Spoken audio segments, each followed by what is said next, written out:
চতুর্থ শ্রেণী বাংলা। তো আজকে আমরা সমাধান করব। দেখো পৃষ্ঠা নাম্বার হচ্ছে 24। তো 24-এর পরে আমরা সমাধান করব পৃষ্ঠা নাম্বার 25, তারপরে সমাধান করব পৃষ্ঠা নাম্বার 26।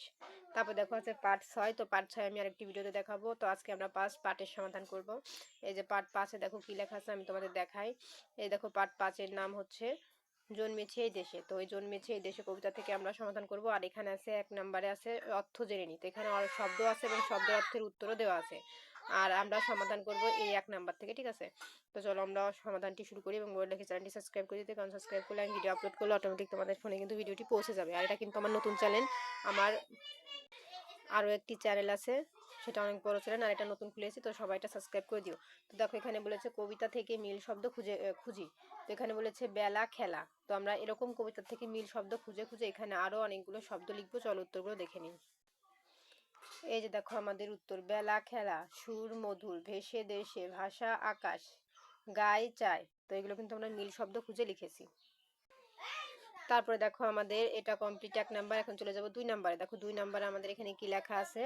2 নাম্বার লেখা আছে বাক্য লিখি, মানে গুনগুন দিয়ে এখানে একটা বাক্য লিখবো, চাষি দিয়ে একটা বাক্য লিখবো। আর আমি বলে দিই বাক্য কিভাবে লিখতে হয়। যেমন চাষি, চাষিরা মাঠে চাষ করে, বা আমরা লিখতে পারি চাষি চাষ করে, বা চাষি ধান চাষ করতেছে। মানে আমরা এমন একটা কথা লিখবো তার মধ্যেখানে সেই কথার মধ্যে চাষি শব্দটা উল্লেখ থাকবে, তাহলে কিন্তু একটা বাক্য হয়ে যায়। তো এগুলো অনেক সহজ, তোমরা নিজেরাই করতে পারো। চলো আমরা উত্তরটি দেখে নেই। এই যে দেখো আমাদের উত্তর, গুনগুন। রাস্তার পাশে বসে লোকটি গুনগুন সুরে গান গাইছে। চাষি, একজন চাষি অনেক পরিশ্রম করে ফসল ফলান।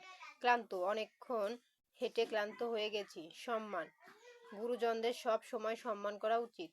নদী, আমাদের গ্রামের পাশ দিয়ে একটি নদী বয়ে গেছে।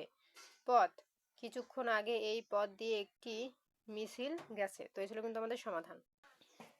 তো দেখো আমাদের এই বাক্য গঠন কমপ্লিট 24 পৃষ্ঠার। এখন আমরা চলে যাব 3 নম্বরের সমাধানে। তো দেখো এখানে বলেছে, এই যে এখানে আমাদের বলেছে শব্দ নিয়ে শূন্য স্থান পূরণ করি। তো এখানে আমরা বড়দের ড্যাশ করব। তো বড়দের কি করব, সম্মান করব। তো এরকম এর মধ্য থেকে আমরা শব্দ নিয়ে এর প্রত্যেকটা মাঝে বসাবো, কোনটার সাথে কোনটা মিলে। তো চলো আমরা উত্তরটি দেখে নিই। এই যে দেখো আমাদের উত্তর, আমরা বড়দের সম্মান করব। তারপরে শ্রমিক পরিশ্রান্ত হয়ে বিশ্রাম নিচ্ছে। কৃষক মাঠে নানা ধরনের ফসল ফলান।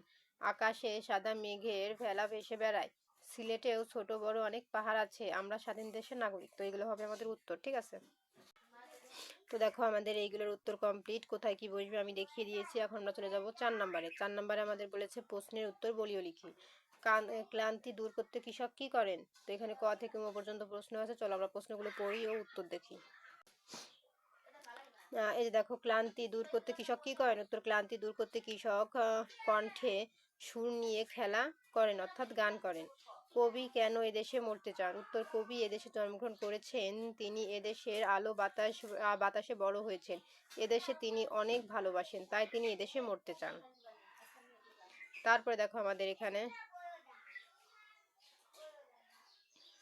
গ নম্বরে বলেছে মা ডাক কেন এত ভালো লাগে। উত্তর, এই পৃথিবীতে মা একজন সন্তানের কাছে সবচেয়ে আপনজন, কেননা মা অনেক আদর সোহাগ দিয়ে সন্তানদের বড় করেন, তাই মা ডাক এত ভালো লাগে। ঘ নম্বর, এদেশের শিশুরা কি হতে চায়। উত্তর, এদেশের শিশুরা বড় হয়ে গৌরবে মাথা উঁচু করে মানুষ হতে চায়। তারপর দেখো আমাদের ম নম্বরে কি লেখা আছে, বাংলাদেশের প্রকৃতি কি কি ভালো লাগে। উত্তর, বাংলাদেশের প্রকৃতির অনেক সুন্দর, এদেশের প্রকৃতির গাছপালা, নদী, গিরি, বন, আলো বাতাস, মাটি সবই ভালো লাগে। তো এই ছিল আমাদের প্রশ্নের সমাধান। তো আমাদের 4 নাম্বার প্রশ্নের উত্তর কিন্তু কমপ্লিট। এই যে ক থেকে ম পর্যন্ত। 4-এর পরে আমরা চলে যাব 5 নাম্বারে। দেখো 5 নাম্বার আমাদের এখানে কি লেখা আছে, আগের চরণ লিখি, মানে এখানে কৃষাণ দুপুরবেলা। তো এই অংশের কবিতায় এই অংশের উপর লাইন কি হবে সেটা আমরা এখানে লিখবো। আবার সুর লয়ে খেলা করে, তো এই অংশের আগের লাইন কবিতায় কি লেখা আছে সেটা আমরা এখানে লিখবো। তো এটা হচ্ছে কবিতার আগের লাইনে আমাদের লিখতে হবে। তো চলো আমরা উত্তরটি দেখে নিই। এই যে দেখো আমাদের আগের লাইনের উত্তর, যেমন কৃষাণ দুপুরবেলা। উত্তর হবে আমার দেশের মাটিতে ক্লান্তি নাশিতে কণ্ঠে যে তার সুর লয়ে খেলা। তো এটা কিন্তু দ্বিতীয় লাইন, আর আগের লাইন হবে উপরে। হ্যাঁ, আমি পুরো প্রথম থেকেই পড়ে আসি, তাই ভালো হবে। তারপরে শক্ত আকাশে মুক্ত মনের সেই গান চলে ভেসে, জন্মেছি মাগো তোমার কোলেতে মরি যেন এই দেশে। তো এরকম মিল বাই মিল তোমরা প্রথম লাইনগুলো লিখে নিবা। তো দেখো আমরা আগের লাইন, এই উপরের লাইনগুলো আগেতে কি বসবে আমি কিন্তু সব সিরিয়াল বাই পড়ে দিয়েছি, তোমরা লিখে নাও। তারপরে দেখো আমাদের এখানে 6 নম্বরে বলেছে কবিতাটি আবৃত্তি করি, মানে উপরের যে কবিতাটি ছিল এই গল্পের জন্মেছে এই দেশে, কবিতাটি তোমাদের পড়তে হবে। তারপর সাথে বলেছে ব্যাখ্যা বলিও লিখি, যে শত সন্তান সাত করে এর ধুলি মাখি সারা গায়। তো এটা যা লেখা আছে এটারই ব্যাখ্যা বলিও লিখি, তাই বলেছে, ঠিক আছে। তো চলো আমরা আমরা এই যে এই পর্যন্ত এটা বলেছে, আমরা এটার ব্যাখ্যাটা দেখে নিই।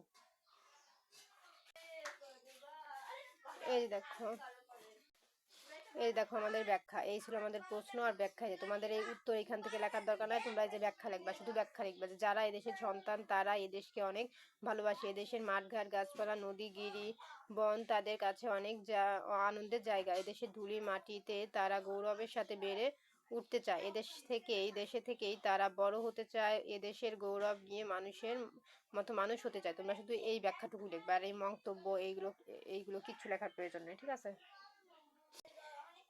তো দেখো আমাদের এই 7 নাম্বার উত্তর কিন্তু কমপ্লিট। সাথে পরে চলে যাব 8 নাম্বারে। দেখো 8 নাম্বারে আমাদের এখানে কি লেখা আছে, নাম শব্দ বাছাই করে ডান পাশে শব্দ লিখি, যেমন আকাশ চাই মধু তিনি বাতাস সুন্দরবন। তো এর মধ্যে থেকে এই লাইনে কোন শব্দগুলোর নাম শব্দ সেগুলো আমরা এখানে লিখবো।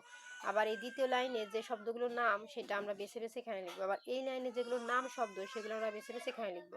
তো চলো উত্তরটি দেখে নিই। এই যে দেখো আমাদের উত্তর, এই যে আকাশ একটা নাম, বাতাস একটা নাম, বন একটা নাম। আর এই দ্বিতীয় লাইনে পাহাড় একটা নাম, দেশ একটা নাম, নদী একটা নাম, সন্তান একটা নাম। আবার এই লাইনে ধুলি একটা নাম, মানুষ একটা নাম, গৌরব একটা নাম, স্বাদ একটা নাম, হ্যাঁ, মাথা একটা নাম, গাছ একটা নাম, ঠিক আছে। তো এই ছিল কিন্তু আমাদের নাম শব্দ। তো আমরা প্রত্যেকটা নাম শব্দ কিন্তু এখানে কমপ্লিট করেছি। তো তোমরা দ্রুত স্ক্রিনশট দিয়ে নাও বা লিখে নাও। তো এই ছিল কিন্তু আমাদের 26 পৃষ্ঠার সমাধান। তো পরবর্তীতে পার্ট 6 এর ভিডিও দেখার জন্য অবশ্যই সাবস্ক্রাইব মাই চ্যানেল। আর ভিডিওটি কে কোথা থেকে দেখছো অবশ্যই কমেন্টে জানাবে।